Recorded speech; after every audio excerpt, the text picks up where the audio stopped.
Doom, doom, doom, doom. Doom, doom, doom, doom. Developer interviews. Okay, and roll. Hello, my name is Neil Ticktin. I'm the editor-in-chief and publisher of MacTech magazine, and these are the TUAW MacTech developer interviews. And we're talking with developers about the impacts of what Apple's starting to release in the way of information about new products that are going to come out this year, both in the case of iOS 7 and, of course, OS 10 Maverick. We're sitting here now with Jesse Feiler. He's the president of Champlain Arts. Thanks for joining us. I appreciate you Good to coming be in. here. Yeah. So, as we've started to see more and more information out of Apple, we're going to see more as the year goes on. We're starting to get a little bit of feeling for what the second half of this year is going to look like. Right. And what, as you've seen those pieces of information coming out, what are you seeing that you're excited about? What are your favorite features of the new OSs or new products? Well, my favorite feature, I think this is everyone's favorite feature, is the new Mac Pro. The Mac Pro? Which I know I'm not going to get one. There's Right. no way I could get it because my office cannot support something that beautiful. It would be 6 months of cleaning to get it. It's gorgeous. Yeah, It it is. really is gorgeous. But the other things that I think are important are the usual things with Apple. What Apple does best is the interfaces look beautiful and behave well, and there's a logic behind them. And what is very hard to see from photos of them in a newspaper or magazine or even on TV is the way they behave is Right. so interesting. And the sessions that we don't talk about, that we haven't finished until long after the conference because it goes on and on with discussions, is the ways in which developers can customize these things. So what we're doing is providing an experience that goes beyond just, people get hung up on the idea that is the interface too flat. Right. And this is ludicrous, I think, because it's on a flat screen. Of course it's flat. There's no question about that. But if you go back and look at how interfaces have evolved since '84, the first Mac, we put sort of shadows, around the edges of things so it looked as if there was some 3D-ish to it. 3D stuff to it, which artists have been doing for For a long centuries. time, yeah. But what's different now, and I've never seen it done quite so extensively as we have it in iOS 7, is that it's not that it looks 3D. Right, It right. behaves 3D. Right. As you pick up an iPhone and And he tilt moves it around, you can see. and so people are saying that it's flat. It's not. It's flat in an image because the 3D-ness of it, if you will, only reveals itself as you are tilting Right. the device, and the wallpaper stays where it is. Right. So for the And parallax stuff, you have the icons that are floating on top of a They appear background. to float. And they go And from you there. tilt it, and they Yeah. float the way they should.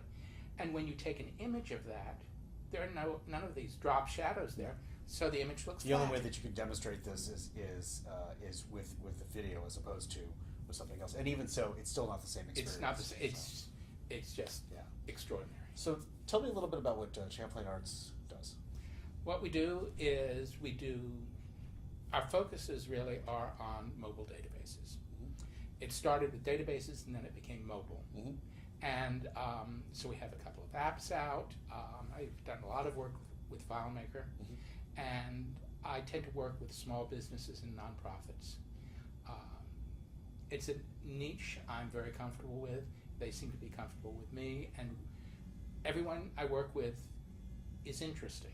Mm-hmm. It's wonderful, and that's one of the things Apple has given us, particularly with the App Store. And the App Store has been in development from the beginning of OS 10. Right. And the idea that independent developers can bring their expertise to the table and have a way to market this with assistance from Apple is just terrific, because you can see the numbers of millions of apps, almost 1 million now, and the numbers of the dollars.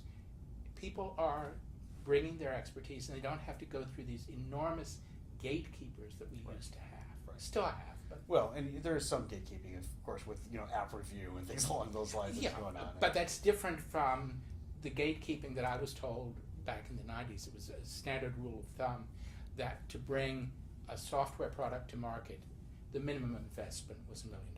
Right. Right. So That's a major gatekeeper. yeah, absolutely. of the things that we're seeing coming out of Apple in here, how does that impact what you guys are doing and some of the things that you're looking at in here? What are the things you're looking forward to? What are the things that you're dreading? What I'm most looking forward to is I have another life where I write books about technology, and I have a book coming out about iCloud. Mm-hmm. And developer or user? Developer. Mm-hmm. And I've written both, but I tend to do more developer books. And so I'm very excited about iCloud. I've been excited about iCloud for a while. If you're interested in mobile databases and data management, that's where it's at. Right.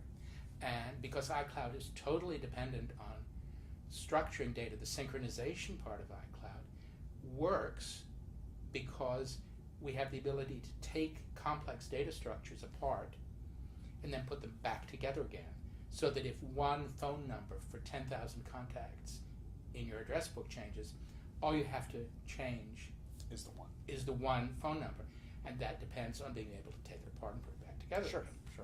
So iCloud is the most interesting thing to me. Cool. Well, I appreciate that insight. It's definitely a little bit different than what a lot of people have, and it's good to see people getting excited about iCloud. It's been obviously a long road on iCloud. It's been a little bit of a challenge, and to see it moving forward now in a little bit more positive direction is pretty cool. It's been a long road, but it's been a difficult road from everyone. Right.